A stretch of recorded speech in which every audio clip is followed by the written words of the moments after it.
All right, we're rolling. We are rolling again. Okay, so second segment of first period.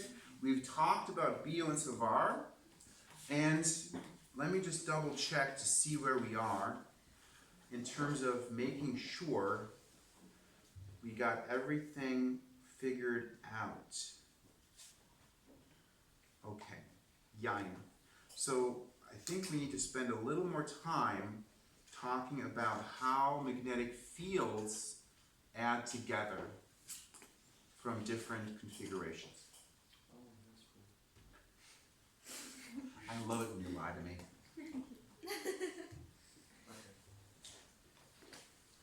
Wait, were you actually serious?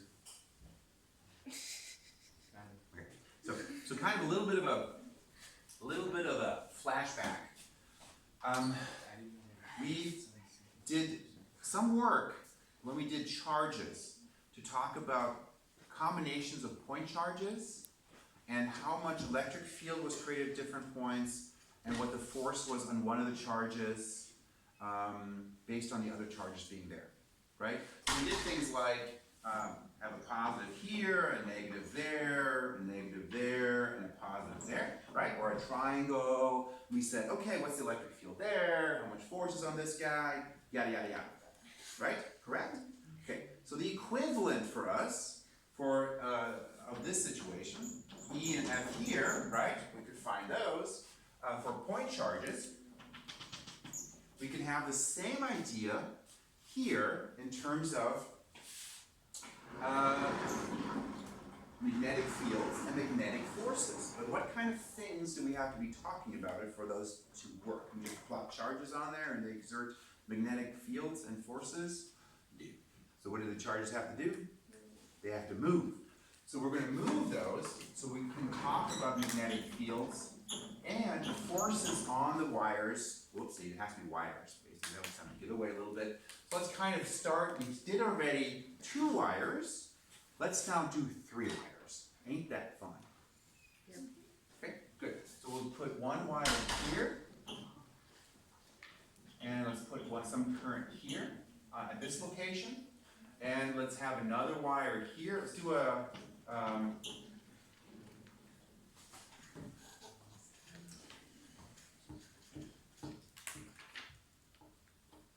equilateral triangle.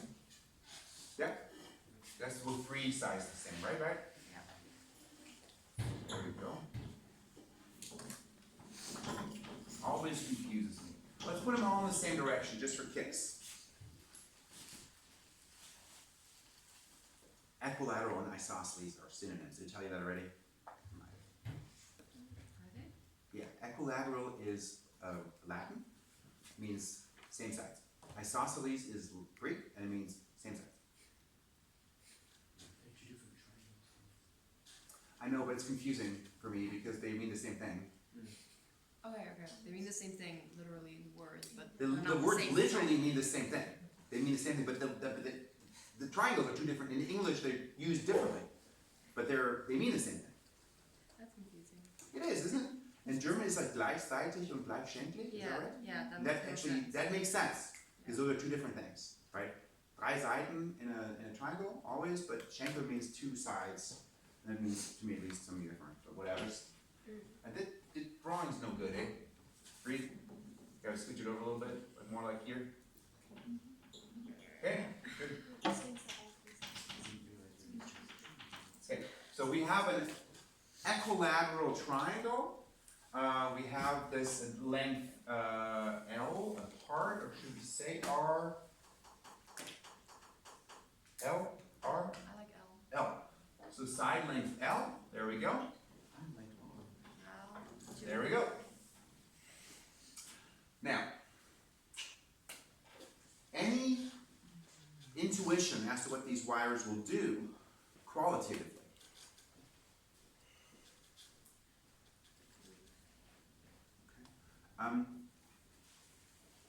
Reminder, if we have 2 wires of current flowing in the same direction,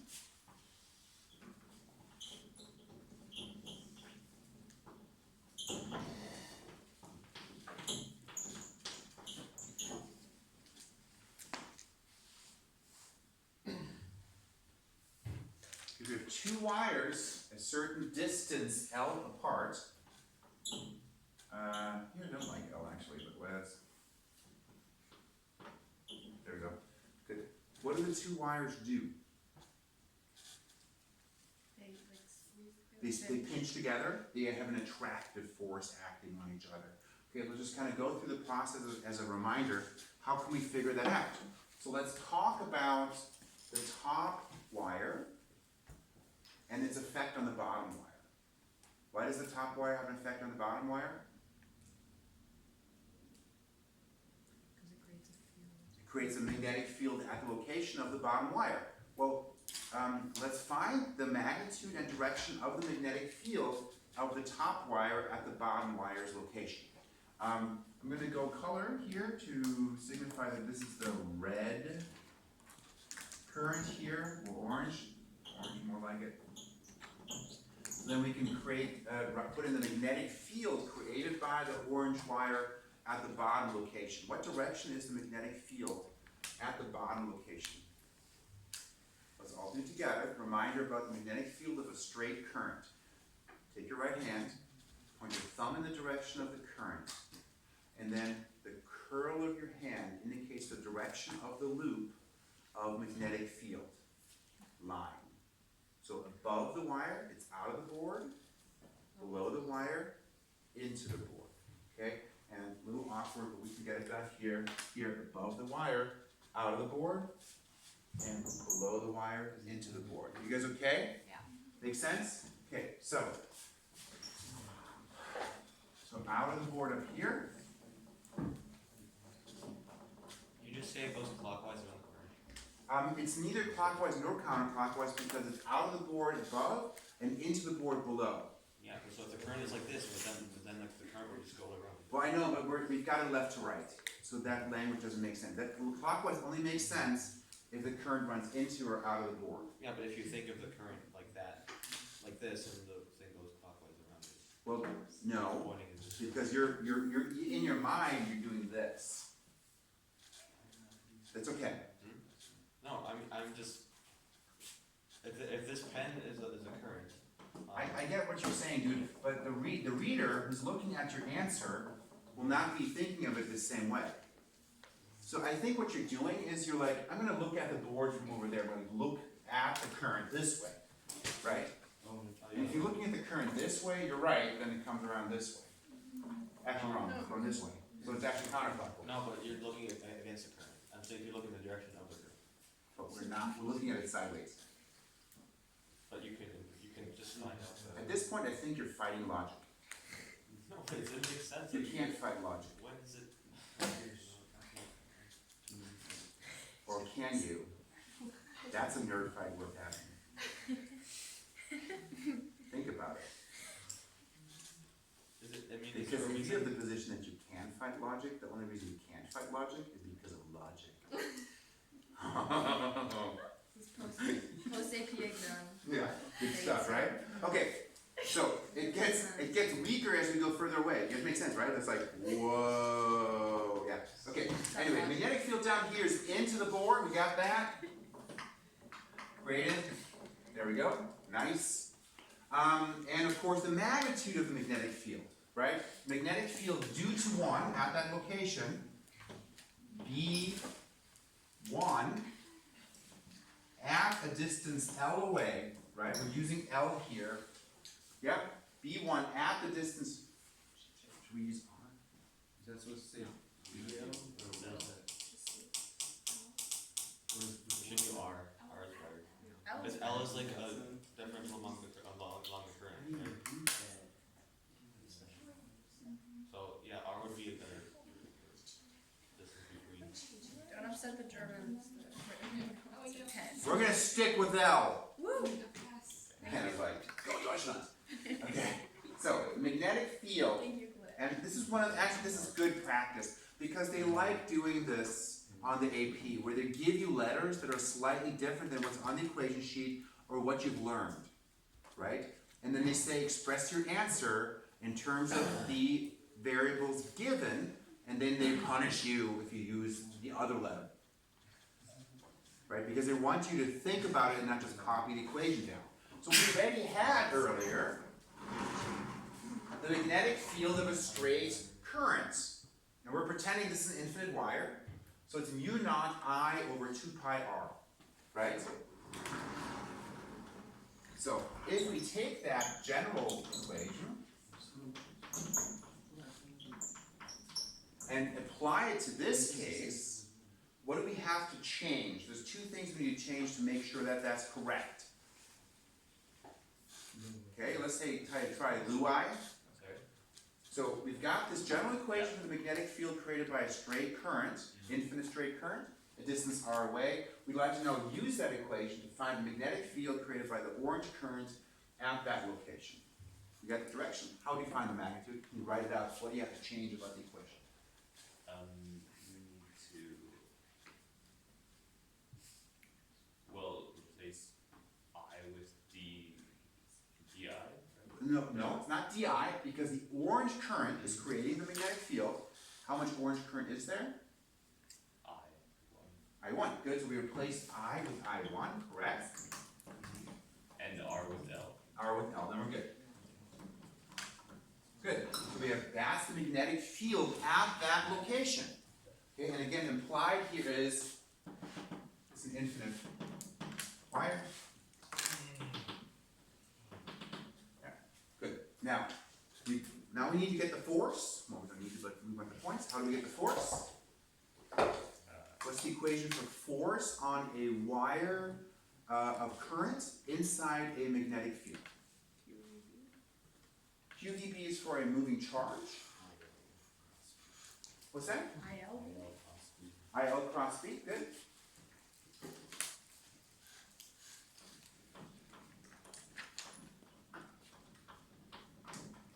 Watch it out here. This is kind of sucking. Is that the way we got this listed here? So we're going to do the same thing. And this is like definitely danger. They do not. Oh, interesting. Oh, you little jerks.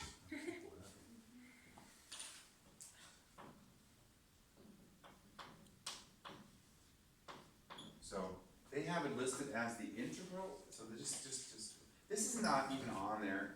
You should have this in your head, I guess.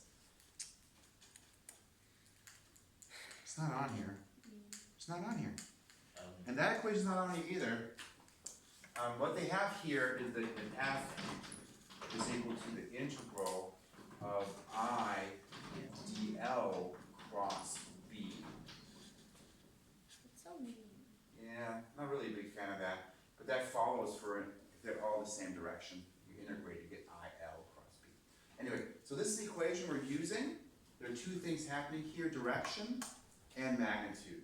Okay, now, leading question based on tonal analysis here. Do we have to worry about the cross product here? No.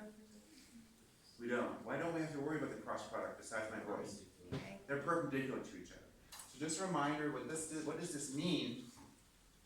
It means that the magnitude of F is really I times L times B times sine theta, right? 90 degrees is a full 0 degrees is 0. Yep, that's right. So here we go. Sine of, and the theta is the angle between L and B. Now because, watch out here, this is the direction of the current, magnetic field is this direction, they're at right angles, sine 90 is 1. So the magnitude will just be, now watch out, I, L, B. Or is it? It's not. Why not? Well, Hannah, as a German, you caused this problem because if we were going to change L, like you'd be stuck with it. Because what does this L mean? It's not the Watch out, exactly backwards. But the L is the distance from the wire. It's not No. supposed to be that. It's the length of the wire that the No, current I'm goes. saying we. And on this picture, you're right. Here it's L is the distance. And here. Here that L is the length of wire that it's flowing through. And we haven't labeled that on this thing. Let's label that, right? So we'd be like, let's call this, green, yellow, yellow, yellow. Yellow. So we're gonna call this length capital L. Right, that's the length of wire we're interested in. So this has little L in it.